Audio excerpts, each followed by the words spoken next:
আসসালামু আলাইকুম। আজকে সকালবেলায় কি ছিল আজকে সারাদিনের ব্লগে, তো আপনাদের সাথে বিষয়টা শেয়ার করতে যাচ্ছি। তো চলুন, সকালবেলায় আমার হাজব্যান্ডকে আমি খাবার দিয়েছি ডিম, আলু ভর্তা। সকালবেলায় ভর্তা টর্তা এগুলো দিয়ে খেতেই উনি খুবই পছন্দ করেন, তো তাই আমি তাকে দিয়েছি। তারপর আমার হাত থেকে ফোনটা পড়ে যাচ্ছিল, তো এই খেয়ে আমার হাজব্যান্ড বেরিয়ে যাচ্ছিল। তখনই তার মেয়ে দাঁড়িয়েছিল তার জন্য, যে তার বাবা এখান দিয়ে যাবে, তো সেজে গুজে মেয়ে দাঁড়িয়ে আছে সে তার মেয়েকে নিয়ে যাবে বলে, কিন্তু মেয়ে তো কিছুতেই মানানসই না যে বাবার সাথেই যাবে। তারপর তার বাবার হাত ধরলো, বাবা অনেকটা আদর করে দিল। তারপর রাস্তাতে গিয়ে তাকে ধরে ফেললো যে না, আমি তোমার সাথেই চলে যাব। তারপর অনেক রিকোয়েস্ট করার পর তো সে তো কিছুতেই পিছু পা ছাড়বে না, তো যাবেই। তারপর ওর সাথে চলে গিয়েছিল। তারপর কিছুক্ষণের মধ্যে এসে আমার কাজে বাধা দিল।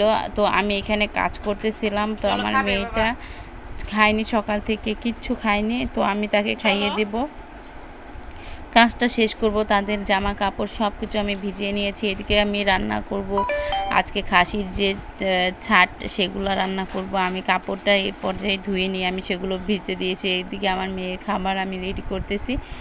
খাবার দুধ আমার জাল দেওয়া হয়ে গেছে। আর এদিকে আমি এসেছি চুলায়, যে না আমি আগে খাবারটা বসিয়ে দেবো। আমি খাবার বসিয়ে দিয়ে তারপর আমি বাকি কাজগুলো করব। আমার মেয়েকে শুধু খাইয়ে দিয়েছিলাম এরই মাঝখানে। তারপর আমি আমার সেই খাসির যে ছাঁচটা দিয়ে দেবো। প্রথমে আমি একটু তেল দিয়ে তারপর আমি মশলা পেস্ট এগুলো করে নিয়েছিলাম ব্লেন্ডারে, যেহেতু আমার দুটো মেয়ের সময় খুবই শর্ট, সময় আমার খুবই প্রয়োজনীয় একটা বিষয় হয়ে দাঁড়িয়েছে আমার এখন।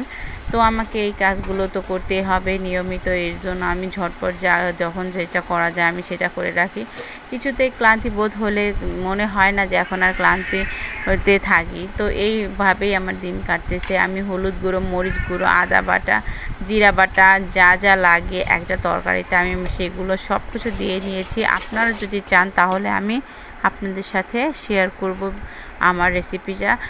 সো এই যে আমি একটা সিক্রেট মশলা করেছিলাম, এগুলো নিজের হাতে বানিয়েছিলাম, আমি সেটাকে দিয়ে নিয়েছি। আমি এখানে দেখতেই পাচ্ছেন তেল অল্প হয়েছে, তো তেল অল্প খাওয়াটাই ভালো মনে করি, যেহেতু এখন স্বাস্থ্য ঝুঁকি হয়ে পড়েছে। সেহেতু আমি গরম পানি সব তরকারিতেই ব্যবহার করতে পছন্দ করি আজকাল।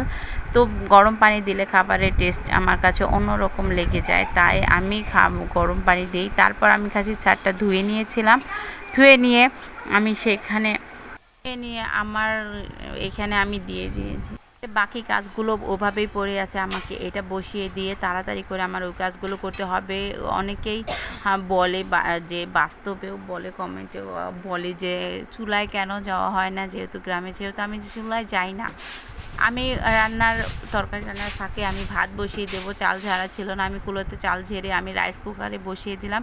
তো আমার হাজব্যান্ড আমার জন্য সব কিছু সুযোগ সুবিধা করে দিয়েছে, যে আমার যাতে সব কিছু সহজ হয় সেজন্য আমাকে এগুলো করে দিয়েছে। যা অনেকে হাজব্যান্ড অনেক বিলাসিতা, আমারও তো মনে চায় আমরাও বিলাসিতা ওই রকম না করে, যেটা না করলে নয়। এদিকে মেয়ে ঘুম থেকে উঠে পড়েছে, আমি তো রান্নার মাঝখানে দুটো মেয়ে, এখন কী করবো, আমি একে পাউরুটি খেতে বসিয়ে দিয়েছি আর ওকে কোলে নিয়ে বসেছিলাম, যে ও ঘুম থেকে উঠে পড়েছে।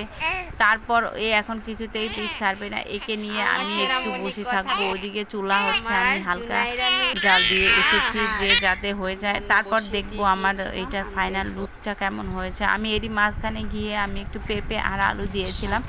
তো পেঁপে এইখানে সাবধানতা, এটা খুলতে গিয়ে আমার হাতে ফুক লেগে গিয়েছিল, আমার হাত অনেকটাই বেশি কষ্ট পেয়েছে। এই যে আমি একটু পেঁপে আর একটু আলু দিয়েছি যাতে এটা খেতে বেশ ভালো লাগে। আর ডাল করেছিলাম আর মুড়ি, আর এটা হচ্ছে তরকারিটা। এই যে দেখুন তরকারিটার কালার কেমন এসেছে, আলহামদুলিল্লাহ। আর এটা ছিল ভাত, আমি ভাত খাবো ডাল দিয়ে, আর আমরা খাবো। আমি প্লেট আমি নিয়ে নিলাম, আমি অল্প করে, আমাকে খুবই দ্রুত করে খাবার খেতে হবে। আমার মেয়েরা যেহেতু জেগে আছে, আমি এদের জন্য আমার সব কাজই দ্রুত করে করতে হয়। আসলে যাদের বাচ্চা আছে তাদের তো অবশ্যই তাড়াতাড়ি করে সব কিছু করে রেখে রাখতে হবে।